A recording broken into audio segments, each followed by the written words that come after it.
Welcome to the opposition preview here on Back of the Net. Tomorrow the Cherries travel to the City Ground in the hope of yet another 3 points, but we all know it doesn't always work out like that, and this one we sense is going to be really tricky, ironically against the tricky trees.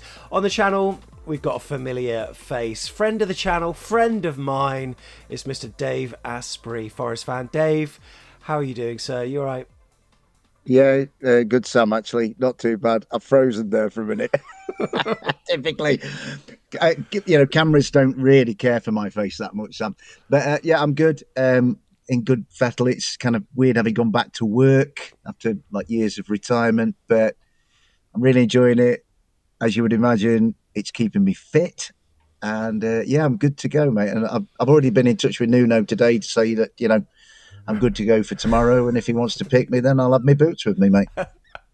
Well, isn't it ironic that as soon as I introduce you, the camera just starts to mess up? Because do you remember when we recorded something outside the City Ground when I came and saw you a couple of months ago? But that was my mistake. I deleted it off the SD card by mistake. Probably just as well, Sam, to be honest.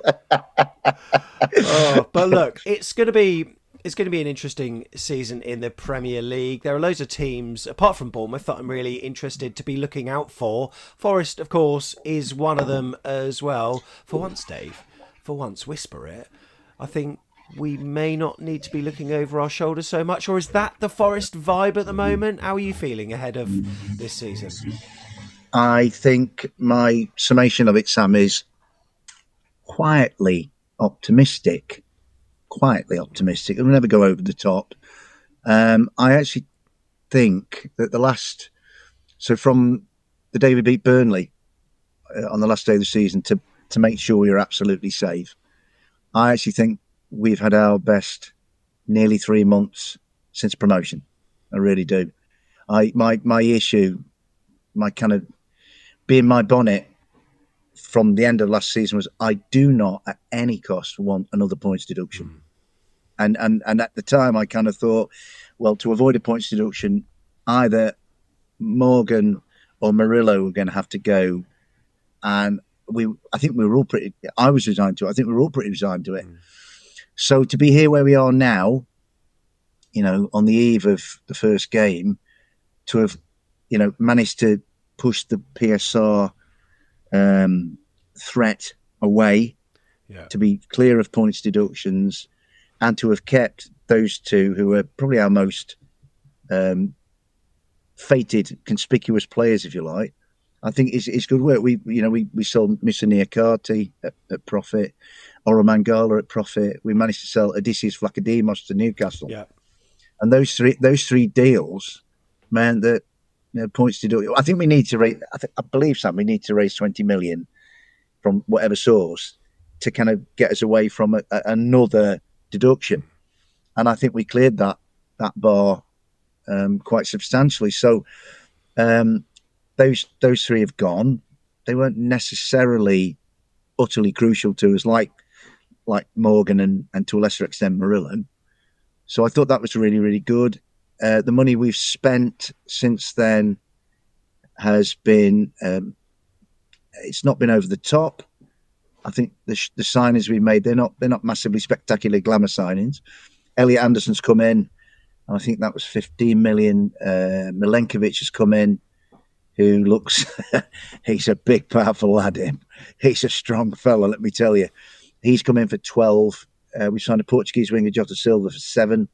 A lad from St. Pauli in Germany, Eric da Silva Moreira, he's come in for I think 1.5 million. A 6'8" goalkeeper from Corinthians, so a friend of Murillo's, Carlos Miguel, 3 million. So it seems, Sam, at long last, after being the butt of so many jokes over our transfer policy, and quite rightly, because it seemed to be lacking in structure, it seemed to be scattergun. Chelsea have taken that mantle off us now. They're just signing, can you breathe? Yes, right, well, Chelsea will sign you. So I just look at it and think, as an adult got in the room at Nottingham Forest, as somebody said, hey, enough's enough. Let's have some joined up thinking, off the field. And I kind of it seems to be more sort of due process about what we're doing this time. And then that's before you get on to what I've seen on the pitch. And I've watched all bar one of the pre-season games, and Forest have played well in the pre-season games. Not outstandingly, but they put good performances in.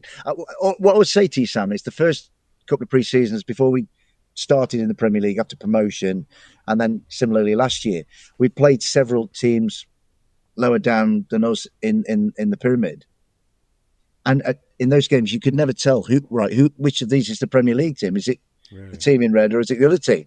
And it was difficult to make that distinction. This time, it's been clear who the Premier League team is. We beat Chesterfield. It would have been double figures, but for a young lad from near where I live, called Ryan Booth, who played in goal for Chesterfield, really good goalkeeper, Ryan Booth. He basically kept the score down. Then we beat Sunderland. We drew with Sunderland, but should have beaten them. Beat Millwall, who were rather agricultural on the evening. We did lose to Elche, but they had one shot on goal and the rest of the game was us. And again, it wouldn't go in the back of the net, which kind of leads itself to a theme that we'll probably touch on later. But then, most eye-catchingly of all, we played Olympiacos last Friday night in Greece, and we won 4-3. Amazing. And we were 4-1 up at one point. Wow. Now, yes, the proviso is always, Sam, that it's pre-season. Of course. Always that it's pre-season. And obviously, Olympiacos and Nottingham Forest are sister clubs. But, you kind of look at it and you think, well, they won the Europa League last year. Yeah. And I watched what Forest did in the game. I saw the highlights. Because I couldn't watch the whole game. It was the one game I didn't watch the whole way through. And they go and play like that, right? So maybe me not tuning in, Sam, is the way. That's maybe the way forward. Maybe if I spend the next 9 or 10 months hiding behind the sofa and ignore it, Forest, I'll come out from behind the sofa. Blimey, Forest are in Europe or something. But I watched some of the football and it looked really, really good. The only thing I would say is it's only pre-season. Yes. A lot of chances that were created went to begging. So I think, while we've got Woody, who'll probably start, and Taiwo is fit at the moment. If we keep Taiwo fit, then that's great, because that's a big thing. Yeah, it is, mate. It is. He's poor lad. We all love Taiwo. He's a fabulous character. When he's on the field, he's a handful. Explosive. He's athletic. He's big and strong. He's improved since he signed from Union Berlin a couple of years ago. He's definitely improved. He's added more dimensions to a game, but he's been too injury prone. It's not his fault. It's just a guy living his life. But I do think we need another striker. So that is something I think we need. But the only problem is for me, Sam, I always think if you have a good pre-season, it's usually a preamble to it. Oh God, here come the wheels coming off. So I'm very, very loath to run with it and think everything's fine. But what I would say for certain is it's better at this point than it was a year ago and it was 2 years ago. So, yeah, there are good signs, good vibes. We haven't, we've kept the majority of our lads that were in that kind of core of the team from last year. They're all familiar with each other. I see the videos that come out. Clearly there's some kind of marketing and branding of Nottingham Forest, but they all look like they get on. And I think we'll be near the bottom. We won't be in the top half. We'll be in that bottom half. But yeah, I'm just a little bit tentatively hoping that we can be, getting a little bit further up. Well, you were in the market for Evan Nilsson by the looks of it from Porto by putting in an offer, but it didn't quite happen. And it turned out that Bournemouth have managed to capture our man, which is a surprise. We've obviously got the money, though. We needed to fill Dom Solanke's shoes, and we've done just that. Are there any more targets that have been mooted about that Forest may be looking to get through the door? There's a guy called, I think his name's Ramon Souza, who's a Paraguayan forward. Been linked with him. There was talk about Ramsdale. I know there's some people I know that would desperately want to have Ramsdale. Sam Johnston earlier in the window, but that's gone quiet. Apart from this Ramon Souza, Sam, I don't think there is anything which is kind of indicative of itself. Because the last 2 seasons, it's been like, it was easier to name the people Forest weren't after than the ones that they were after, So it just smacks and it hints at, well, let's just stay calm. Let's have a plan, have a strategy. I mean, the first year when we came up, there was a strategy to start with, and then I think the owner and his son just went to Lally and signed anything that moved, from the Jesse Lingard signing onwards. But this year, it just seems to me there's a little bit more, playing your cards closer to your chest and just having a little bit more of a thoughtful method of doing things. And do you think that's inspired by Nuno? Because obviously this will be his first full season at Forest, and he's a wily character. It's quite interesting. I've been looking at a few of the Sky Bet odds of first managerial sackings, etc., and he's up there. He's up there along with the likes of Russell Martin, Kieran McKenna. What do you feel about Nuno? Because you had him for the bulk of last season. Of course, your former gaffer is going to be leading Leicester into the Premier League this season. But thoughts on a season with Nuno? I think what happened, Sam, was it was always going to be difficult for him coming in because the vast majority of us, not everybody, but the vast majority had such great affection for Steve, for what he did. I mean, he's a very an icon of character to Nuno. Yeah, Nuno's. Steve was a guy who always gracious, always dignified, spoke really, really well. But kind of with Steve, he always sort of wore his heart on his sleeve, and you can see where he was coming from. Nuno's a bit more phlegmatic, a little bit more taciturn, if you were. And when he came in, I mean, there was an upturn. His first game actually was against you. Yes. The Bolly Solanke derby, as I come to think of it now. And then we beat Newcastle and we beat United within a week, and you kind of think, oh, yeah. Then it just tailed off a bit, and then there was this kind of idea of what's he like as a person compared to what we've been used to for the last couple of years, and we all fell in love with Steve Cooper, because he took us from this wilderness where we'd been for so long and for so long and never looked like we're going to get out of it. So he kind of wrought the miracle to get us up and earned so much credit. I think his road ran out.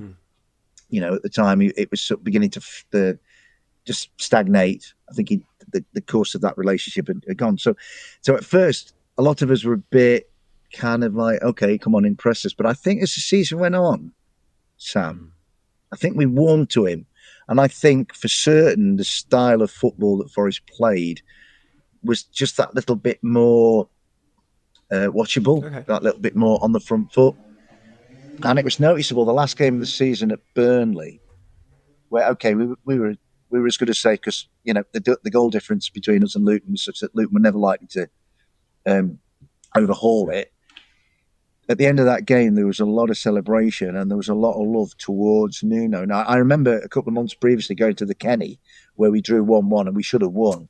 You should and have. There were a few in front of us in the Kenny who were really quite scathing towards him. But at Turf Moor, on that lovely sunny May Sunday afternoon, all the boys were in front of us. Murillo was pushed to the front because he was like player of the season and all that. And then all the boys pushed Nuno to the front, and he got a great reception. And I think he was sort of earning his spurs a bit. I think now the interesting thing is he's had a pre-season. It's him. You'd like to think it's his team with his identity, and now comes the acid test. I do think the way our owner is, say we stumble on Saturday, stumble at St Mary's the following week, and then don't do anything against Wolves in the next home game after that, and say we get knocked out of the Carabao by Newcastle, then I think Mr. Marinakis, who's not one to sit on his cushion for too long if he thinks things are not going the way he wants, Nuno will be in a spot of bother. But we just don't. I mean, actually, if somebody asked me who I thought would be the first one sacked, and for all that I've just given him a load of love, I think Steve Cooper is really vulnerable at Newcastle. Possibly, at Leicester.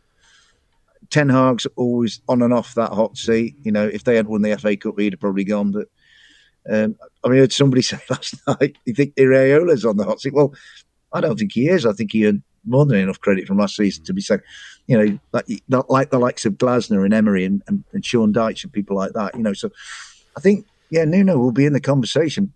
I think mainly because we just don't quite know yet and also because the owner has form in that regard.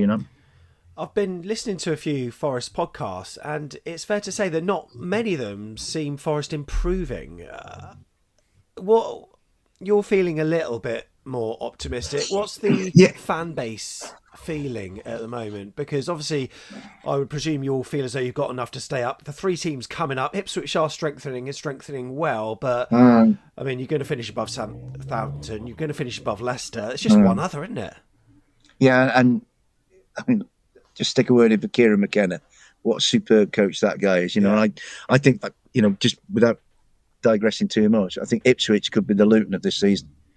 I think they've got a really good bunch of lads, good spirit, play good football, and I think try really hard, but then ultimately get relegated. Is that what you're saying? Yes, exactly. I think they'll be there. I referred to them the other night, so this is really awful. If any Ipswich people are listening in, Benjamin Bloom and his extended family, I think they're going to be the feel-good failure this year, Ipswich, which is a bit sad, but I'm looking forward to going to Portman Road. But with us, I've had it in mind that when we all spoke, Sam, myself and yourself, and we were on 12th Man and a few other podcasts together, when we were asked last year for our three to go down, I think the name that cropped up frequently, because Lopetegui had gone, because they had PSR issues, because they sold a load and they hadn't signed many, was Wolverhampton Wanderers. Yeah. Now, Wolves, Sam, and I'm repeating myself because I said it on a podcast the other night, or yesterday morning with Max, actually, Wolves ended up being safe 7 or 8 games from the end of the season. Yeah, Gary did a great job. He did a great job. Yeah, he's a good lad, Gary. He's a good coach. I think he's actually more of an innovative coach. I think the further he's got his feet under the table, the more Gary's relaxed and brought more to that table. Yeah, but and they've rewarded him with a contract extension as well, so they must absolutely, love him. and he's earned it. But I just got a feeling for us that we might be, if you like, a little bit like Wolves were last season. We might be this season, and I just got a feeling. I mean, I've got my views will finish either 14th or 15th, Sam. And I was asked what the definition of success would be, and that would be to not be embroiled right up to the final couple of weekends or the final weekend. Yeah. I still think we'll be hovering just above it, but for us to be, say, to me, if I can have the last, I don't know, 5, 6, 7 games of the season free of that spectre, I'd be really, really happy. Yeah, I'd be really, really happy. And then that's that sign of a program. I mean, this Premier League business, unless you're like Leeds were 2 or 3 seasons ago, you burn brightly and then flame out and then disappear. It tends to be, or Brentford, who came into it and did really well, and actually same goes for Cherries and Fulham. It takes a bit of time getting used to it. I mean, we are now into our 3rd season. Bottom line, Sam, give me 17th again, so I can just be a Premier League football supporter coming on Premier League podcasts talking about my club as a Premier League team. That's the fundamental. Yeah. That's the nothing, anything above that, great, but that's bottom line of where I want to be.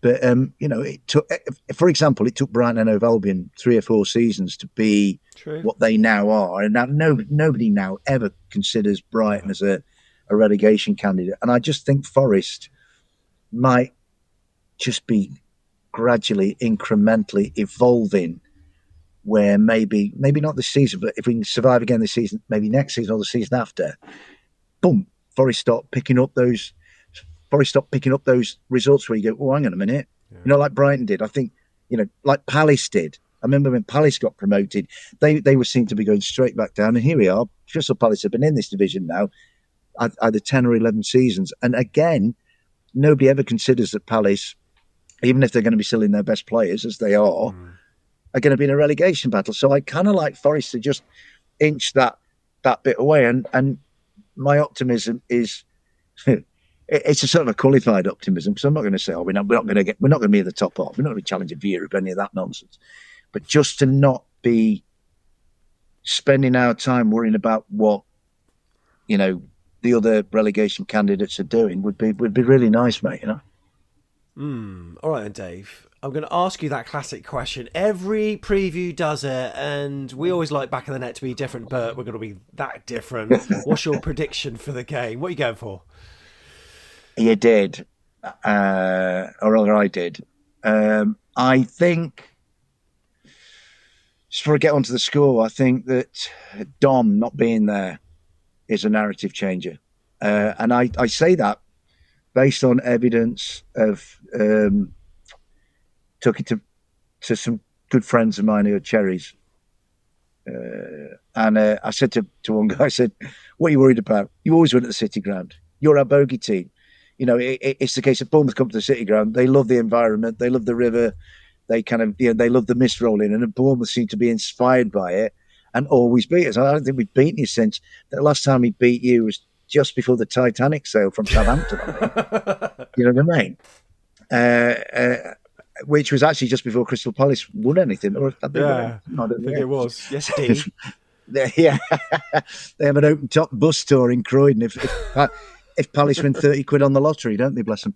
So I, the thing is, Sam, there's always that, and I talked to Dore about it. And Dore goes, "Oh, we never beat Bournemouth," and it's this kind of curse, this Bournemouth curse on Forest at the City Ground. But the law of averages, though.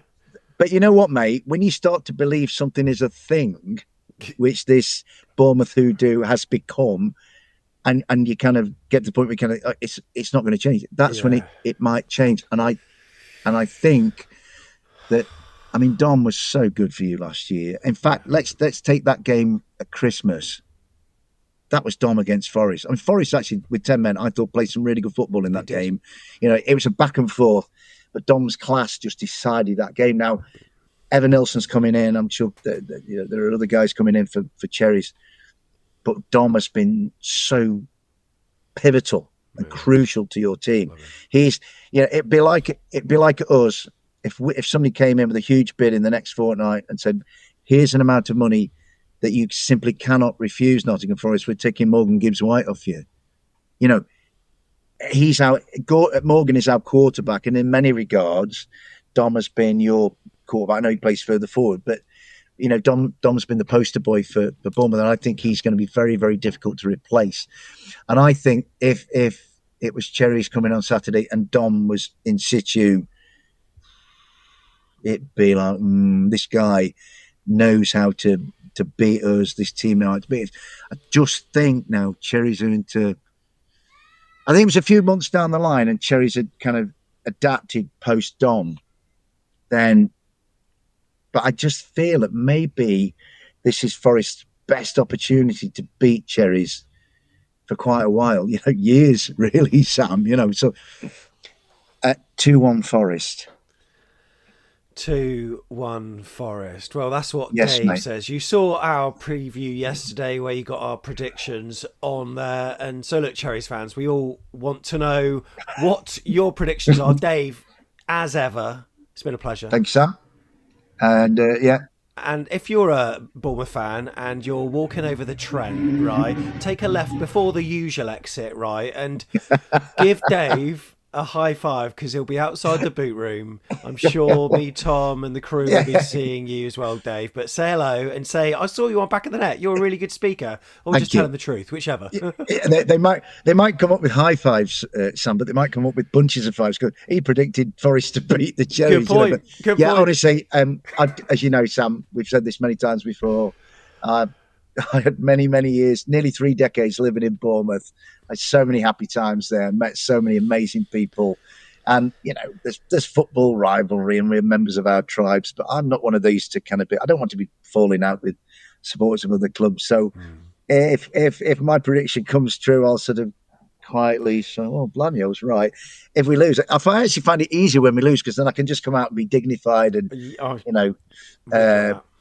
magnanimous in defeat. I find that easier. It's 100%. Like when I used to either play football or manage a team. I used to find it really difficult with because I didn't want to glow. Losing was easy. Right? But this week, I really would like not to have to go down the magnanimity route, Sam, if at all possible. So now it's much love to everybody at AFC Bournemouth and all the Back of the Net people. And been great to be on, Sam. Thank you. So if you like what Dave's got to say, catch him regularly on Football's 12th Man, Dan Potts' channel. He's a regular contributor on there. I'm sure you'll see a lot more of him over the course of the season. But yeah, we're looking forward to the game. Safe travels if you're driving up tomorrow. We can't wait to be at the pub and have a peruse over a pasty at the team news. Who's going to be involved? We really don't know, but we're looking forward to fan cams and the vlog and everything that comes with it on this channel. So like, subscribe, and we'll see you in the next one at the Cherries.